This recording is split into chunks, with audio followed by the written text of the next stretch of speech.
Bonjour, bienvenue dans cette vidéo. Je m'appelle Laura, je suis coach somatique et professeure de yoga informé trauma.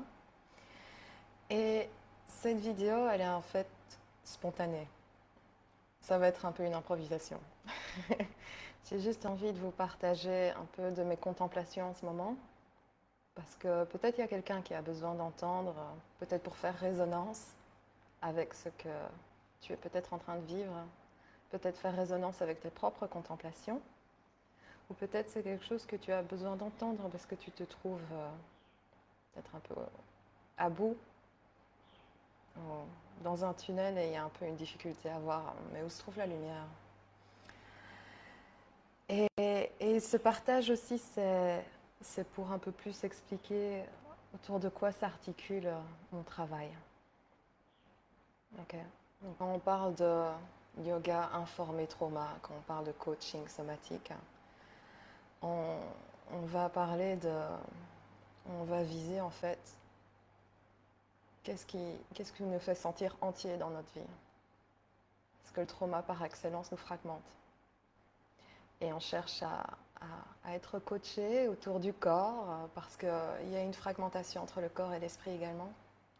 Et donc de plus en plus dans nos vies, en raison de cette fragmentation, on rencontre de plus en plus d'incohérences entre nos pensées, nos émotions, nos ressentis, notre état physique, énergétique. Et ce manque de cohérence et de cohésion dans nos vies peut vraiment nous empoisonner et nous faire sentir prisonniers de modes de vie, de pensée, de comportements, de sensations dans le corps. Et moi, mon invitation, mon désir profond dans cette vie, c'est de retrouver une cohérence, déjà pour moi, et puis d'inviter tout le monde dans ce mouvement de retour à la cohérence, de retour à un sentiment d'entièreté. Et j'aime vraiment parler avec ce terme entièreté, parce que c'est en lien directement avec toute guérison émotionnelle, psychologique, psychique, physique, holistique. Et c'est ce qu'on apprend quand on s'intéresse à l'étymologie du terme to heal en anglais. To heal, guérir. Ça vient d'une racine germanique qui fait référence à to make whole, entier, rendre entier, retrouver l'entièreté. Et pour l'anecdote, ma boîte, ma société s'appelle Move to Heal. Move to Healing, Move to Healing. Mais au départ, je voulais vraiment l'appeler Move to Wholeness. Parce que pour moi, c'est ça. Après, je me dis peut-être ça parle moins. Mais bon, peu importe. L'idée, c'est vraiment d'être en mouvement vers l'entièreté. Et que l'entièreté est quelque chose en mouvement. C'est quelque chose de très dynamique. On ne trouve pas une seule fois au cours de notre vie. C'est constamment un cheminement, c'est constamment une danse. Une danse entre fragmentation et entièreté. Et en tant qu'être humain, on est constamment en danse dans cette vie. Et c'est une danse à laquelle je vous invite avec moi, à travers mes offres en ligne. Principalement, la plus accessible, c'est l'espace membre Recharge intérieure. Mois après mois, on observe à travers le mouvement et des pratiques contemplatives qu'est-ce qui nous fait sentir entiers à travers différentes thématiques. Mais bref, le sujet que je voulais aborder aujourd'hui dans cette idée donc, de retour à la cohérence, c'est notamment le thème de la souffrance. Et on serait tenté de dire que la souffrance nous fragmente, et que dans un état d'entièreté, il n'y a pas de souffrance. On est dans la joie, on est dans la paix, on est dans la sérénité. Et j'ai envie de questionner un petit peu ça. J'ai envie de questionner un peu ça et de challenger cette idée. Et de donner une autre position à la souffrance, un autre rôle et une autre fonction à la souffrance. Parce qu'à mes yeux, la souffrance est absolument déterminante. Absolument déterminante. Et à partir d'ici, je ne sais pas où je vais aller dans mes explications, dans mon partage. Donc, voyons par où je souhaite commencer.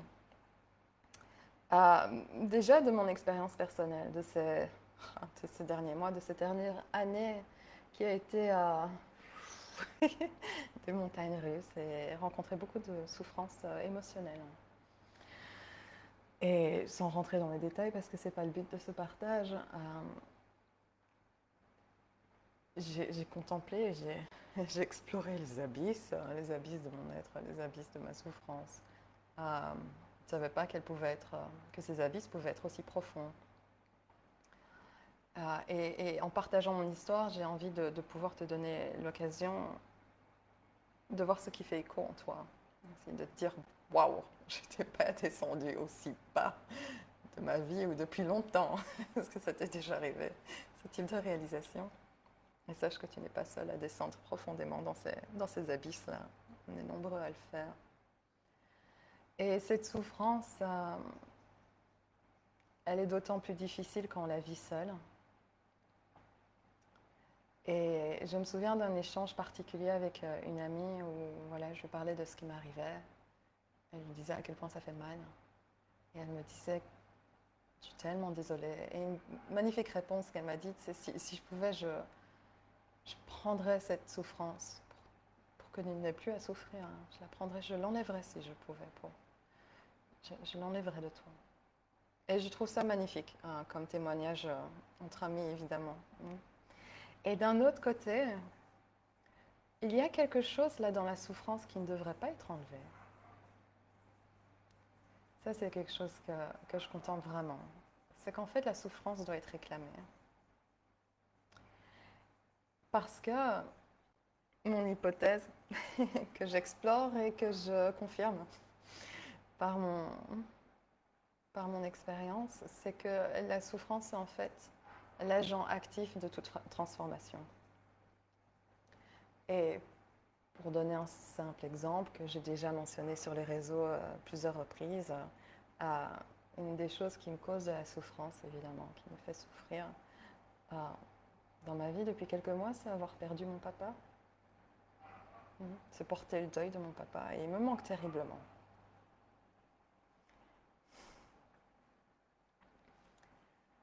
Et juste dire ça, voilà, j'ai les larmes qui viennent aux yeux.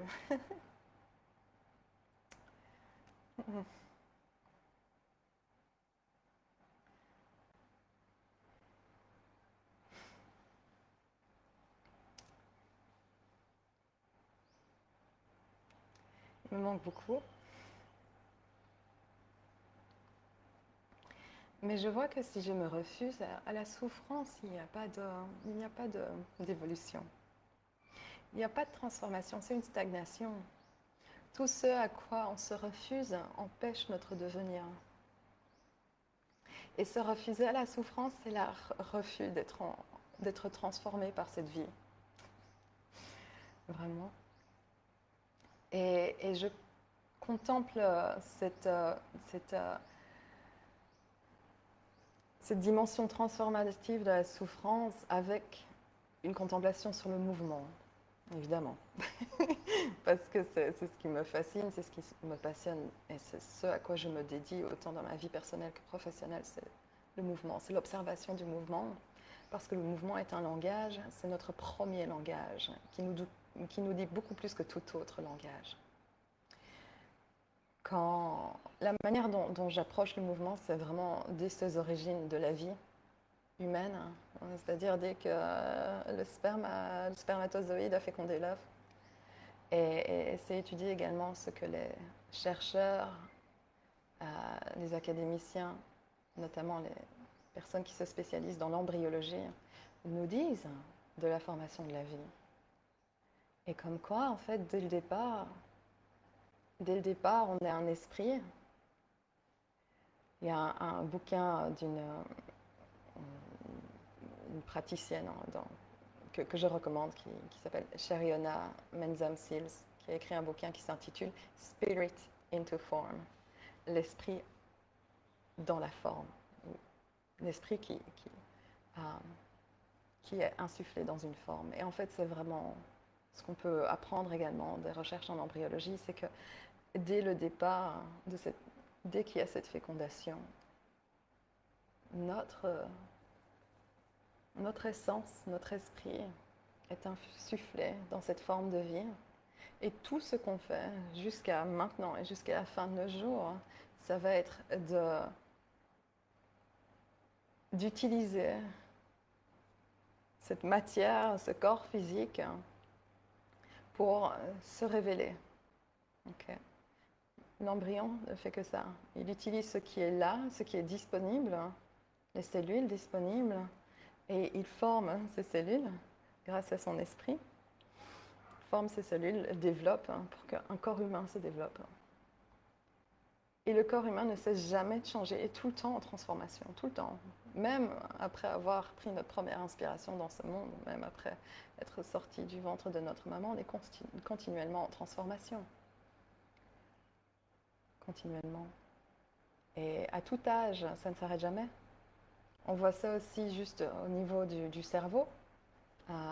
Les chercheurs nous indiquent que le cerveau il est doué de neuroplasticité. C'est-à-dire que tout ce qui est neuronal, tout ce qui est connexion nerveuse, a une dimension plastique, a une qualité plastique. Dans le sens, c'est modelable. Ça continue sans cesse d'être modelé, réajusté selon ce qu'on expérimente du monde. Okay. Dans cette discipline trauma-informed, informé trauma, que ce soit le yoga, que ce soit n'importe quelle discipline, autre discipline, qui est pour support les recherches en neurosciences sur le système nerveux, je trouve qu'on met un petit peu trop d'attention sur le système nerveux uniquement. Okay, on va juste parler du système nerveux de l'homme, juste observer de l'être humain, juste observer directement, le regard droit dans les yeux. Ce qu'il faut faire, c'est absolument prendre quelques pas de recul et voir qu'est-ce qui nourrit ce système nerveux, comment est-ce qu'il est en relation avec toute chose. Qu'est-ce qu'il détermine? Ce qu'il détermine, ce qu'il nourrit, c'est tout ce qui l'entoure, hors du corps humain notamment. Okay. Dans le corps humain et surtout en dehors du corps humain. On est constamment en relation avec notre environnement et cet environnement participe à la manière dont on se forme et continue à se former, la manière dont on prend forme et on dissout la forme et on la module et on la change et on la réexplore, on la réinvestit, on se transforme continuellement. C'est vrai juste au niveau du système nerveux, de sa neuroplasticité, du cerveau, mais c'est vrai par rapport à toute chose. Parce que tout est en discussion. Il n'y a pas de système en soi qui marche de manière séparée. Système hormonal, système lymphatique, système immunitaire, système nerveux, système émotionnel. Nos émotions sont également un système. Elles ont également un langage. Elles ont une fonction très importante. Et percevoir tous ces systèmes et notre vie, notre devenir dans cette dynamique, je trouve participe à ce retour holistique à soi. Participe à rassembler les parties fragmentées de soi et retrouver un sentiment de cohérence, de cohésion et donc d'entièreté. Et ce que je voulais partager avec cette vidéo, c'est l'idée que la souffrance participe à ce retour à soi également. Et que dire que c'est ce qui nous fragmente et quand on est dans un état de fragmentation, de trauma, d'être à bout, épuisement émotionnel, physique, énergétique, psychique, psychologique, tout ce que tu veux. On va retrouver uniquement dans ces états de fragmentation la souffrance. Je pense que c'est faux parce que c'est la présence de la souffrance qui nous pave the way. J'ai l'anglais et le français dans ma tête qui jouent en ping-pong. Qui nous montre le chemin vers l'entièreté. Donc, sans souffrance, pas de retour à l'entièreté, pas de retour au soi cohérent. De la même manière qu'on dit, pas de boue, pas de lotus. Okay, c'est vraiment un peu la même idée et la même idée de croissance continue.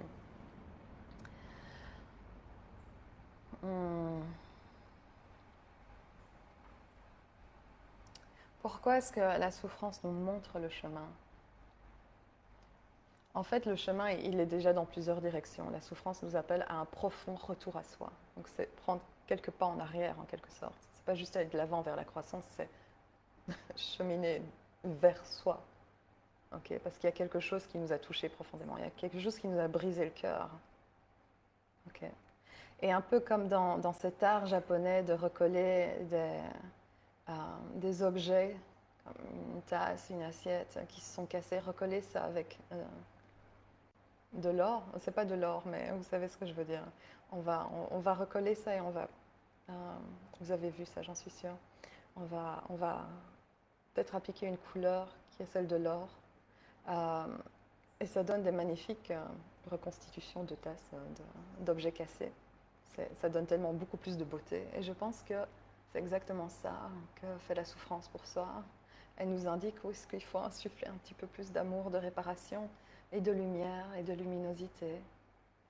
Nos cœurs se brisent dans cette vie continuellement. Et ils se brisent. On brise notre propre cœur, et les personnes les plus chères à notre cœur brisent également notre cœur. Ça va se produire qu'on le veuille ou non. Il faut commencer à faire la paix avec ça. Notre corps va être brisé de manière répétée dans cette vie. Et c'est là qu'est l'occasion d'insérer plus de lumière, de montrer nos vraies couleurs, okay, de choisir nos couleurs également. Donc il y a ce retour à soi, à notre cœur qui est brisé. Et ici, il y a plusieurs choses que j'ai envie de dire tout d'un coup. Déjà, la souffrance nous indique profondément ce qui compte pour nous, en fait. C'est une information déterminante. Qu'est-ce qui compte? Pourquoi ça nous a fait du mal? Parce qu'il y a quelque chose qu'on a profondément chéri, auquel on a accordé énormément de valeur, qui compte, qui fait battre notre cœur, qui rend notre cœur entier, qui a rempli notre cœur. C'est pour ça que notre cœur se brise. Il y a quelque chose qu'on valorisait tellement, qu'on valorise, qui nous rendait tellement entiers, remplis d'amour, d'extase, et quelque chose est arrivé et notre cœur se brisait. Donc ça nous indique qu'est-ce qui fait battre notre cœur déjà.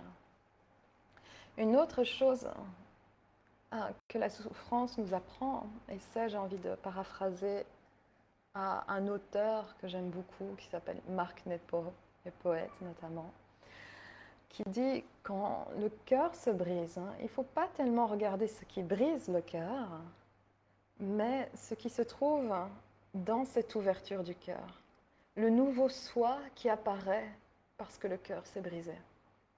Okay? Regardez au travers de cette plaie et voir quel est le soi qui se trouve derrière. Okay, donc aspect multidimensionnel, multidirectionnel de la souffrance. À la fois, c'est un retour à soi et c'est à travers soi également. Voir à travers cette souffrance, quel est le soi qui est en train de naître là, quel est le soi derrière cette plaie. Détourner le regard de ce qui nous a fait du mal, regarder au travers. Quel est le soi qui attend à naître? C'est profondément transformateur. Expérimenter le deuil de mon papa fait naître un nouveau moi.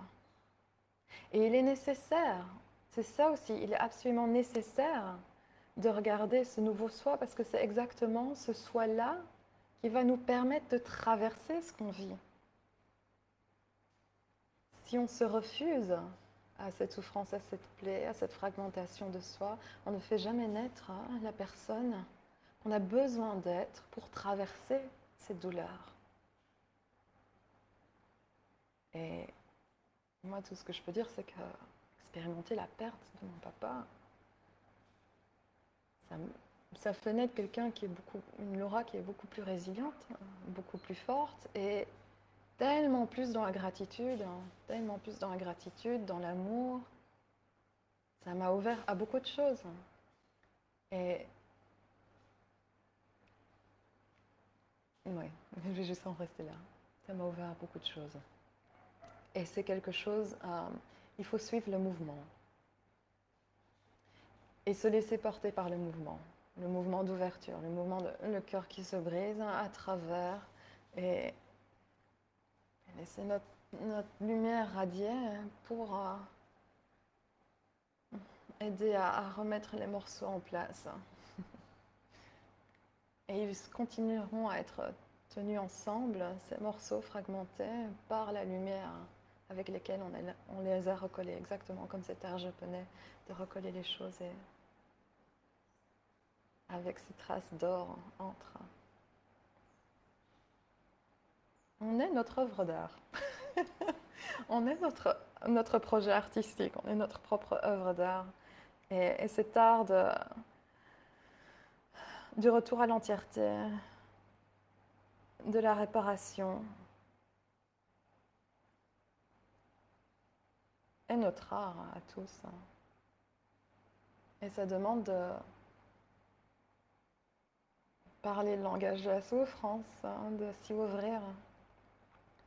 Ça demande de ne pas s'y refuser.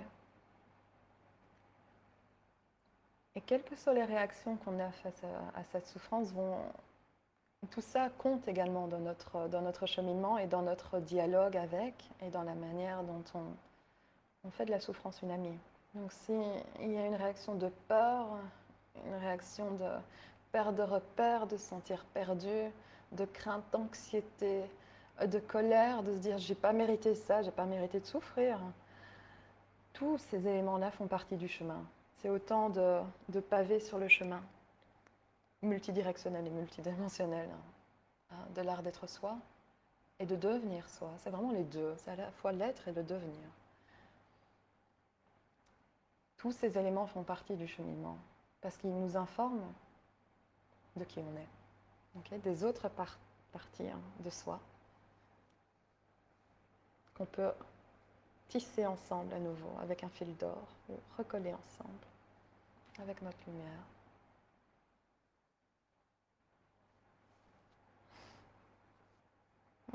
La souffrance est l'agent actif de notre transformation. L'agent actif. Dans ce retour à soi, dans ce voyage à travers soi, hors de soi, avec le monde, avec soi-même.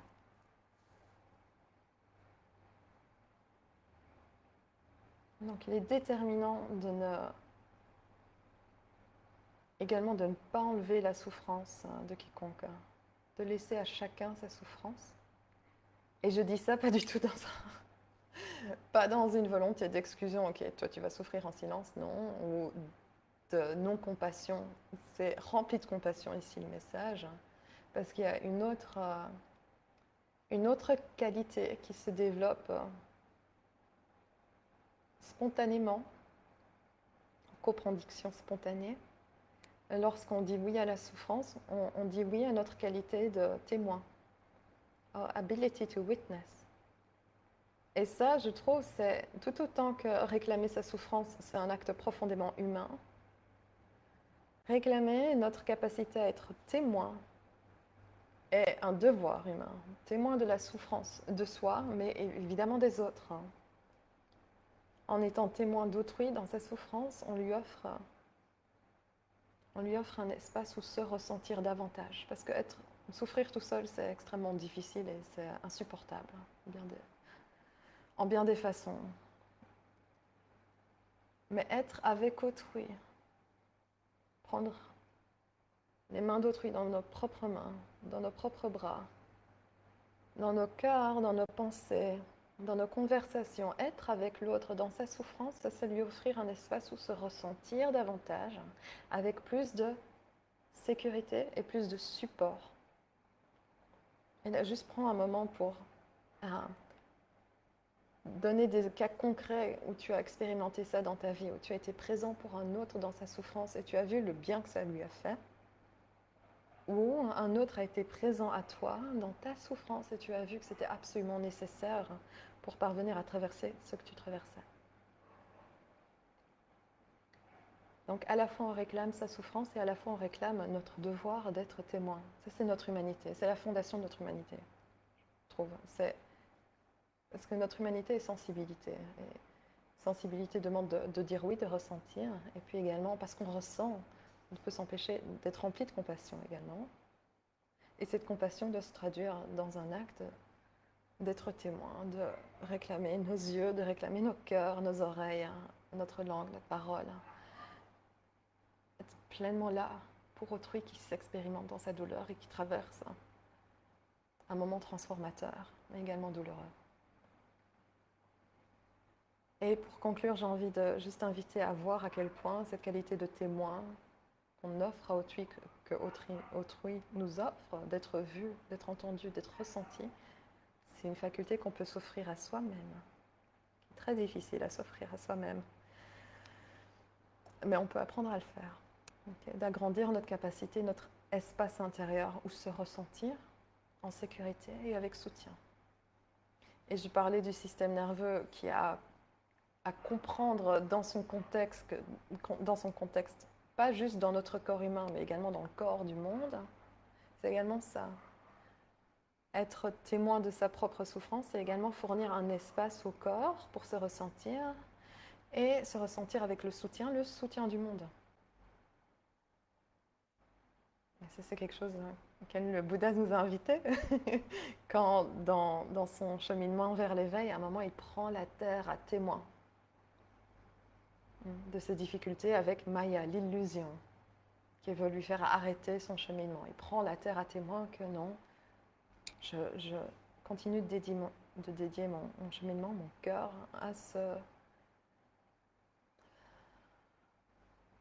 à l'éveil, à cette recherche profonde, à cette quête.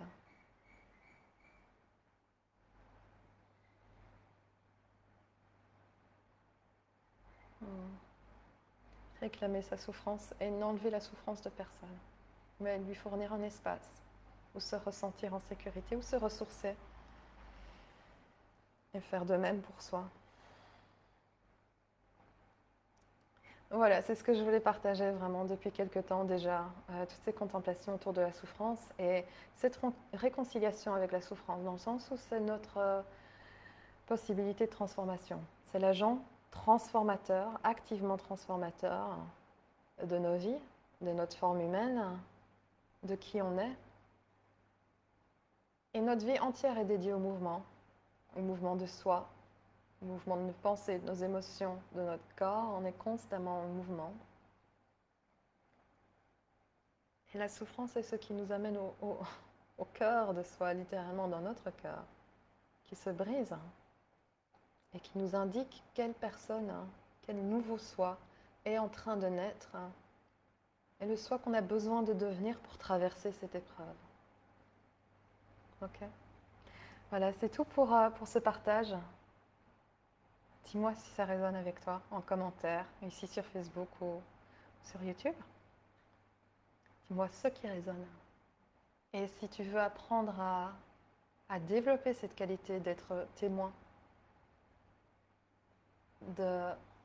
d'apprendre à faire en toi un espace où te ressentir en sécurité, en créativité, en ressourcement, je t'invite profondément à rejoindre mon espace membre Recharge intérieure, parce qu'il se dédie à ça, à travers le mouvement, différents types de mouvements, des pratiques contemplatives.